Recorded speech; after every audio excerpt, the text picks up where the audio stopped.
नरहरि सोनार नामक एक महान विठल भक्त हुए जिनका जन्म 13वीं सदी में श्री पंढरपुर धाम में हुआ। पंढरपुर महाराष्ट्र में सोलापुर डिस्ट्रिक्ट में एक टाउन है। पंढरपुर में भगवान श्री कृष्ण के साथ साथ शिव उपासना भी प्राचीन काल से चली आ रही है। नरहरि जी के घर में भगवान शिव की उपासना परंपरा से चल रही थी। उनके पिता महान शिव भक्त थे।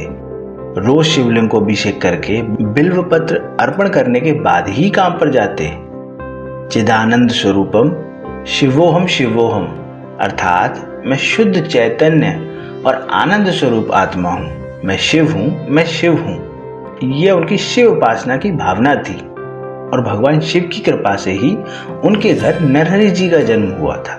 नरहरि जी को मल्लिकार्जुन मंदिर में जाकर भगवान शिव की पूजा करने में एवं स्तोत्र पाठ करने में बड़ा आनंद आता। बाल्यकाल में उन्हें अनेक शिव स्तोत्र कंठस्थ थे और पुराणों की कथाएं भी नरहरि जी बड़े आनंद से श्रवण करते। परंतु पुराणों में उन्हें केवल भगवान शिव की लीलाएं ही प्रिय लगती।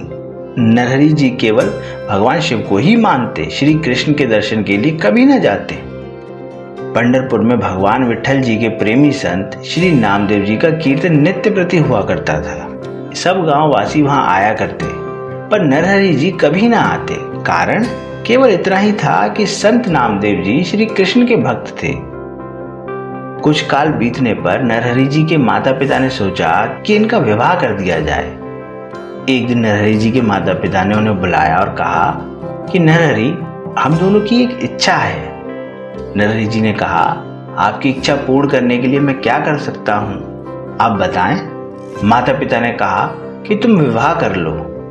नरहरि जी थोड़े परेशान हुए, परंतु उन्हें याद आया माता पिता वृद्ध हो रहे हैं, माता से अब घर के काम नहीं हो पाते। अतः उन्होंने कहा, मैं आपकी आज्ञा का पालन करूंगा। मैं आपकी आज्ञा के बाहर नहीं हूँ, परंतु मेरी एक शर्त है। पिताजी, आपको तो पता ही है कि हमारा घर एक शिवालय बन गया है। मेरी यही शर्त है कि मेरी पत्नी संसार करते समय भी मेरी शिव भक्ति में बाधक ना बने। पिताजी ने कहा, ठीक है, हम ऐसी ही भक्त कन्या तुम्हारे लिए देखेंगे। शिव भक्ति यही हमारा अमूल्य धन है। यह जिस कन्या को मान्य होगा वही कन्या बहू के रूप में हम भी देखना चाहते हैं। कुछ ही दिनों में गंगा नाम की एक सरल हृदय भक्ता से नरहरि जी का विवाह हो गया। विवाह के बाद नरहरि जी पर घर का परंपरा से चला आ रहा सोने का व्यवसाय सौंपकर पिता अपना अधिक समय भगवान की भक्ति और नाम स्मरण में ही व्यतीत करते। नरहरि जी नित्य प्रातः काल स्नान करके शिवालय में जाकर दर्शन करते। तब तक पत्नी पूजा की तैयारी करके रख दिया करती। वे कभी नरहरि जी की भक्ति में बाधक नहीं बनी। नरहरि जी सतत मतलब लगातार ओम नमः शिवाय का उच्चारण करते रहते। इनकी सेवा पूजा से प्रभावित होकर बहुत से लोग इनकी ओर आकृष्ट हो गए थे। पंढरपुर में इनका बहुत नाम हो गया। नरहरि जी लोगों से कहते, हम सोनार हैं। शिव नाम का सोना चुराने का हमारा पीढ़ियों से चलता आ रहा धंधा है।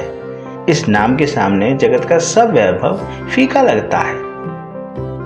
समय के साथ नरहरि जी के माता पिता वृद्ध हो चुके थे। श्री नाम स्मरण करते करते माता पिता ने देह त्याग किया। नरहरि कभी भगवान विठल जी के मंदिर नहीं जाते थे।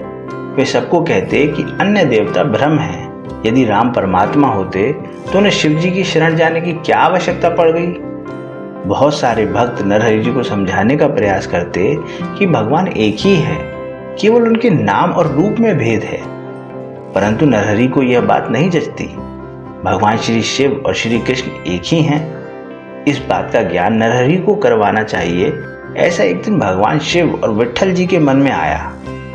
अब उन्होंने अपने भक्त का ज्ञान नेत्र खोलने का निश्चय किया। नरहरि जी रोज की तरह सब काम करके दुकान पर आकर बैठे।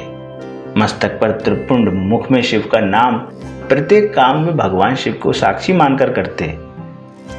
उसी समय एक धनवान साहूकार नरहरि जी की दुकान पर आया। नरहरि जी ने उनका स्वागत किया और कहा कि सेठ जी, कैसे आना हुआ। साहूकार ने कहा, हमको पुत्र रत्न हुआ है। नरहरि जी बोले, भगवान शिव की कृपा है। साहूकार ने कहा, नहीं नहीं, भगवान श्री कृष्ण पांडुरंग की कृपा है। हमने भगवान पांडुरंग से कहा था कि यदि हमारे घर पुत्र जन्म लिया तो हम आपके लिए सोने का कमर पट्टा बनवाएंगे।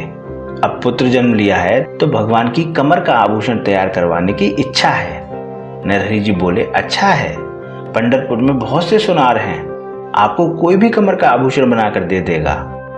साहूकार ने नरहरि जी से पूछा, आप क्यों नहीं बना सकते? नरहरि जी बोले, जी हमसे नहीं हो पाएगा। साहूकार ने पूछा, आप तो सबको आभूषण बनाकर देते हैं, उसका क्या? नरहरि जी बोले, हम सबको शिव रूप मानते हैं। साहूकार ने कहा, तो फिर पांडुरंग कृष्ण को भी शिव रूप मानो, हरिहर तो एक ही हैं। नरहरि बोले, ऐसा आपको लगता है, परंतु हमें ऐसा नहीं लगता।